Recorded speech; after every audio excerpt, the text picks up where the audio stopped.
बिस्मिल्लाहिर्रहमानिर्रहीम, अस्सलाम वालेकुम। मैं हूं ईसा नकवी और इस वीडियो में मुझे ज्वाइन कर रहे हैं अहमद अदील सरफराज। वीडियो में क्या बात करनी है और अहमद अदील सरफराज साहब का जो तारुफ़ है वो मैं बाद में कराता हूं। आपको मालूम है कि काफ़ी दिनों की गैर हाज़िरी के बाद आज एक मरतबा फिर अपने यूट्यूब चैनल के ज़रिए आपके साथ गुफ्तगू का, बातचीत का सिलसिला दोबारा शुरू हो रहा है। इस दौरान मैं मौजूद था लिया में, हमारे बहुत अच्छे दोस्त हैं, आप सब जानते हैं सदीक़ जान साहब। उनकी वालदा मोहतरमा इस दुनिया से चली गई, एक बड़ा सदमा है और अल्लाह उनको सब्र दे और इस सदमे से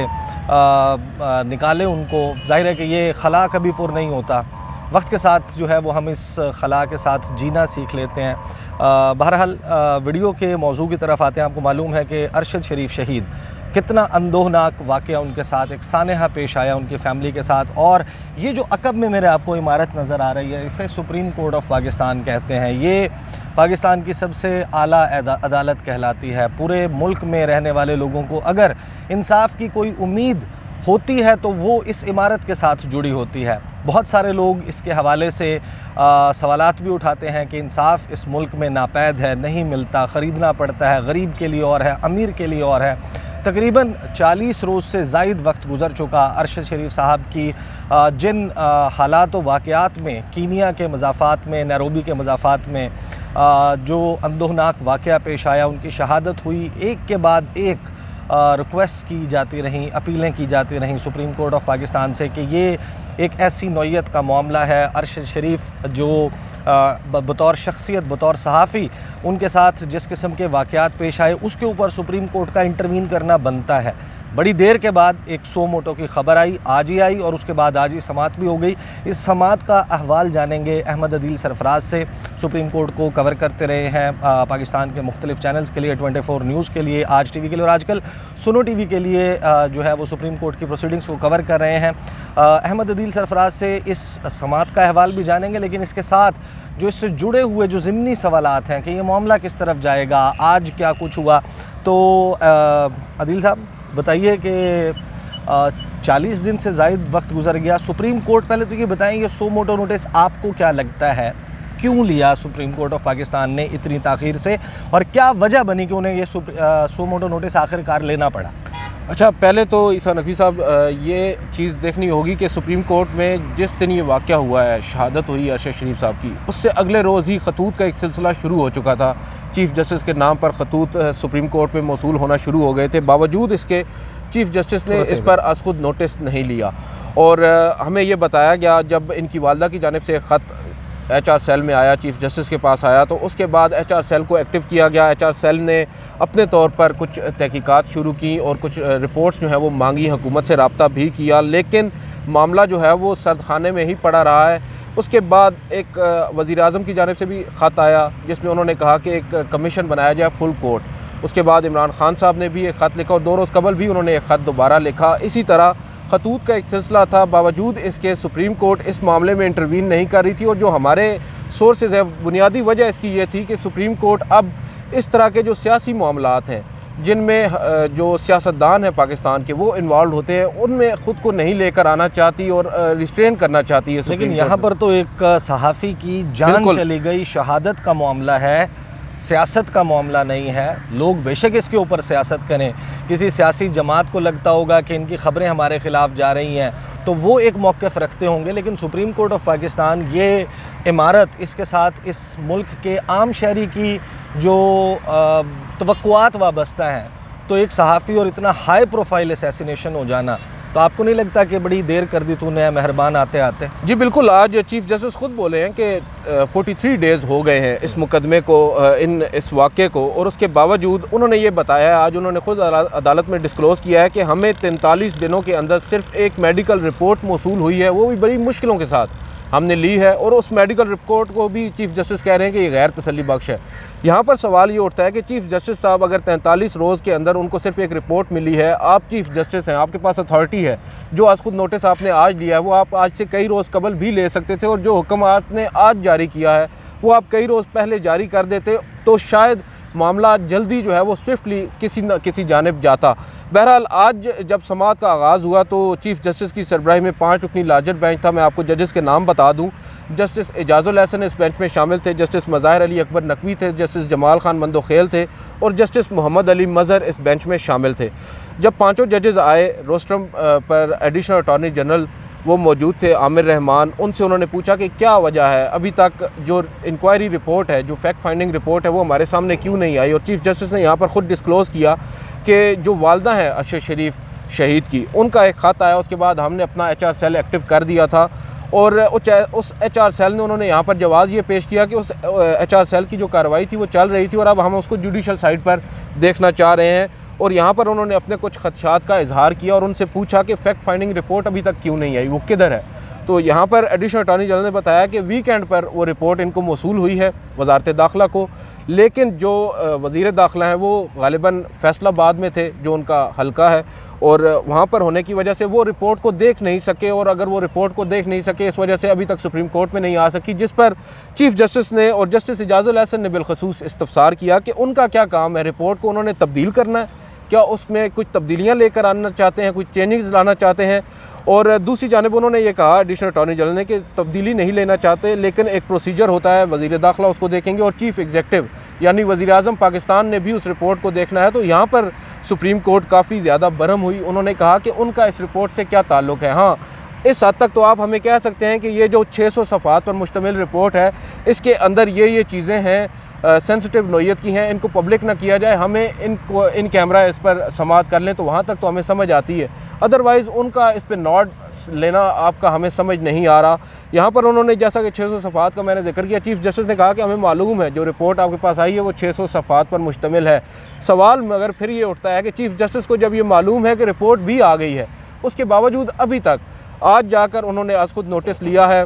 सेक्रेटरी दाखिला, सेक्रेटरी खारजा को तलब किया गया, वो आए, रोस्ट्रम पर आए, जब सेक्रेटरी खारजा को उन्होंने बुलाया वो आए, उन्होंने उनसे पूछा कि आपका नाम असद मजीद है, आप तो ऑलरेडी काफ़ी ज़्यादा मशहूर हो चुके हैं, रेफरेंस आपको मालूम होगा साइफर वाला वाशिंगटन में हमारे सफ़ीर रहे हैं। जी, उस वक्त सफ़ीर थे और आज ये वज़ीर सेक्रेटरी खारजा हैं। उस पर उन्होंने उनको बताया कि अदालत को यकीन दिलाया कि जो हमारा हाई लेवल पे हमारी जो गवर्नमेंट है वो राब्ते में है केनियन गवर्नमेंट के साथ। प्राइम मिनिस्टर ने वहाँ के प्रेसिडेंट को फ़ोन किया और उनसे इसकी जो तहकीकात हैं उनको तेज़ करने का कहा गया, और जो हमारे हाई कमीशन है वो भी रोज़ाना की बुनियाद पर इन टच हैं। फिर उन्होंने जी उसके बाद उन्होंने ये कहा कि हमारे जो एडिशनल सेक्रेटरी हैं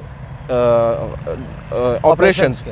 वो मेरे साथ आए हैं, क्योंकि मैं तो अभी मैंने चार्ज संभाला है और मुझे इतनी डिटेल इन डेप्थ नहीं पता, वो आपको ज़्यादा डिटेल्स में आके बताएंगे। उन्होंने आकर यही बात दोहराई कि हम राब्ते में हैं। और जहाँ तक अदालत चीफ़ जस्टिस ने यहाँ पर सवाल उनसे ये पूछा कि क्या कीनिया के अंदर मुकदमा दर्ज हुआ है अरशद शरीफ की शहादत का, उनके बेईमाना कत्ल का, तो उन्होंने कहा कि मैं आपको कल पूछ कर बताऊँगा। ये उनकी जानिब से जो जवाब आया है ये भी काफ़ी ज़्यादा मायूस कुन था कि आप एक ऐसी वजारत को रिप्रेजेंट कर रहे हैं जो कि पाकिस्तान का जिसका काम बनता है कीनिया के अंदर उन लोगों से राब्ते में रहना, और आप एक जानिब ये दावा भी कर रहे हैं कि हम उनसे राब्ते में, और अभी तक आपको ये नहीं मालूम कि उनके साथ वहाँ पर अभी तक मुकदमा दर्ज हुआ है या नहीं। बहरहाल अब चीफ़ जस्टिस ने उनको ये कहा है कि कल तक आप हमें ये रिपोर्ट दे दें, और चीफ़ जस्टिस ने साथ साथ ये भी कहा है कि हमें मालूम है कि पाकिस्तान में भी ताहाल कोई मुकदमा दर्ज नहीं हुआ। और उन्होंने कहा साथ ही उन्होंने सेक्रेटरी दाखिला सामने बैठे कुर्सी पर उन्हें बुला लिया, वो आए, उन्होंने अपने सर पर एक कैप रखी हुई थी, उनसे ये कहा कि आपको अदालती आदाब का मालूम होना चाहिए, अदालत में जब पेश होते हैं तो ये जो कैप होती है, टोपी होती है, इसको उतार कर रखना होता है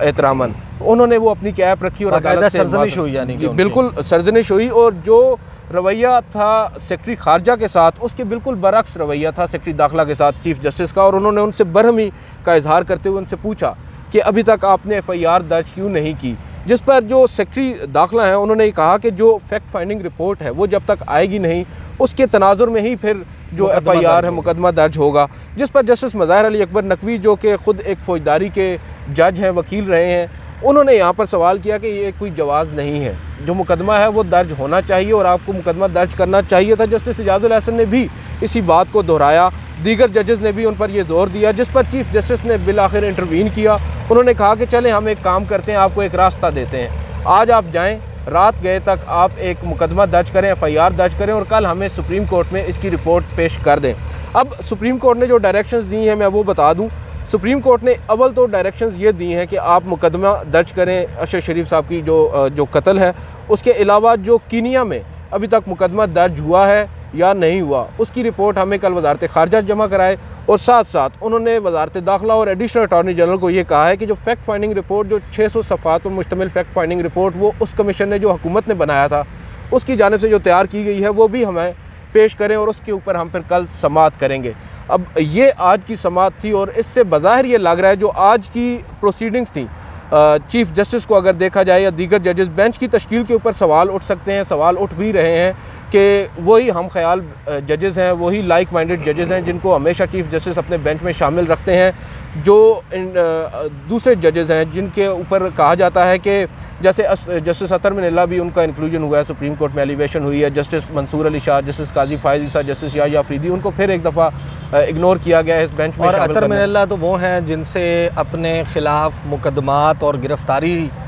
के ज़मन में अरशद शरीफ साहब उनके सामने इस्लामाबाद हाई कोर्ट में पेश भी हुए थे। बिल्कुल, उनके अहकामात भी थे। वो इस बात को, इस केस को इस लिहाज से बहुत ज़्यादा जानते हैं क्योंकि एक सवाल जो बार बार उठाया जा रहा है कि अरशद शरीफ साहब जो हैं उनको पाकिस्तान से जाने पे किसने मजबूर किया, क्यों मजबूर हुए। इस सवाल का तो शायद जवाब अतर मिनल्ला साहब जो हैं वो शायद सबसे बेहतर पोजीशन में होंगे इन जजेस में से, क्योंकि वो उस तमाम वाक़े के को हेड कर रहे थे, देख रहे थे उस सारे मामले में। जब अरशद शरीफ साहब उनको उसकी बड़ी तफसील मालूम है। कुछ क्विकली जो है वो 2-4 बातें आप मुझे बता दें। एक तो ये कि ये जो अब केस है ये क्या रोज़ाना की बुनियाद पे होगा, किस तरीके से होगा, स्कोप क्या है इसका, किन नकात के ऊपर होगी बात, और मुकदमा जो है वो दर्ज करके क्या सुप्रीम कोर्ट ऑफ पाकिस्तान उन लोगों को जिनके हवाले से इल्ज़ामात लगाए जाते रहे हैं उनको मुकदमे में शामिल करने के हवाले से भी अहकामात दे सकती है, या अभी वो स्टेज नहीं आई? अच्छा, अभी वो स्टेज तो नहीं आई क्योंकि अभी सुप्रीम कोर्ट ने जो मुकदमा है उसकी बेस होगी वो फैक्ट फाइंडिंग रिपोर्ट। वो फैक्ट फाइंडिंग रिपोर्ट कल आ जाएगी सुप्रीम कोर्ट में, और उन 600 सफ़ात में जिन लोगों को ज़िम्मेदार करार दिया गया है डायरेक्टली या इनडायरेक्टली, फिर उसके बाद देखा जाएगा कि सुप्रीम कोर्ट उन लोगों को इन्वॉल्व करती है या नहीं। अव्वल तो उन क्या पता जो एजेंसीज़ जिनके ऊपर सोशल मीडिया पर इल्ज़ामात लग रहे हैं, मुख्तलिफ़ लोगों के ऊपर नाम आ रहे हैं, क्या उन लोगों को भी अगर उनके नाम उस रिपोर्ट में शामिल हैं, अगर शामिल हैं तो फिर सुप्रीम कोर्ट बाउंड हो जाएगी कि उनको भी शामिल तफ्तीश करे। अदरवाइज़ अगर उनके नाम ही रिपोर्ट में नहीं है तो फिर तो उन लोगों का जो ज़िक्र है वो भी नहीं होगा। जहाँ तक आगे आपने बात की कि जो सुप्रीम कोर्ट का दायरा इख्तियार है, सुप्रीम कोर्ट का दायरा इख्तियार सर यहाँ तक ही होता है कि जो सामने उसके चीज़ें आएंगी, और उस रिपोर्ट में अभी तक जो हमारे जो आप कह सकते हैं कि सोर्सेज हैं उनके मुताबिक तो इतनी कोई इन डेप्थ उसमें वो चीज़ें सामने नहीं आई, और किसी के ऊपर भी कोई इल्ज़ाम जो है वो साबित होता नज़र नहीं आ रहा। और मुल्क जो है वो पाकिस्तान तो है नहीं, वो कीनिया है जहाँ की अथॉरिटीज़ जो हैं। लेकिन जो बुनियाद है इस सो मोटो की जो हमें नज़र आ रही है कि अरशद शरीफ साहब की जो वालिदा हैं उनका एक ख़त जो है उसको इन्होंने मेंशन किया, उसके हवाले से बात की, इमरान खान साहब के हवाले से उन्होंने बात की। अरशद शरीफ साहब की वालिदा जो है उनको किसी स्टेज के ऊपर बुला के, क्योंकि एक बहुत अहम बात इस सारे मामले में मैं ये समझता हूँ कि अगर उनकी फ़ैमिली सेटिस्फाइड होगी तभी जो है वो इस प्रोसीडिंग को जो है वो आप कह सकते हैं कि इसका कोई इसको लेजिटिमेसी मिल सकती है, या फिर इसकी कोई वक़्त जो है वो हो सकती है। अगर उनकी वालिदा ही इस स्कोप ऑफ इन्वेस्टिगेशन या केस के हवाले से अदम एतमाद कर देती हैं फिर तो ये मामला इसका कोई फ़ायदा इतना ज़्यादा नहीं होगा। नहीं, उनकी वालदा को अभी तक सुप्रीम कोर्ट ने तो बुलाना भी नहीं बनता मेरे ख्याल से। तो